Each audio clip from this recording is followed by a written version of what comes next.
আলাইকুম, আশা করি সবাই ভালো আছেন। আজকে আরেকটি অর্নামেন্টাল স্ট্রাকচার নিয়ে আলোচনা করব। সবাই সহকারে একটু দেখেন। বিকজ অফ বিং অর্থ হচ্ছে কারণে বোঝাতে। He could on attend the whisky party because of being food. সে দরিদ্র থাকার কারণে হুইস্কি পার্টিতে উপস্থিত হতে পারত না। Because of being ill, I won't be able to dance today. অসুস্থতা থাকার কারণে আমি আজ উপস্থিত হতে পারবো না।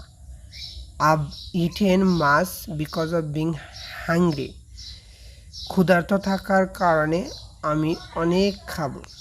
He can't join us because of illness. সে অসুস্থতা থাকার কারণে আজ জয়েন করতে পারবে না।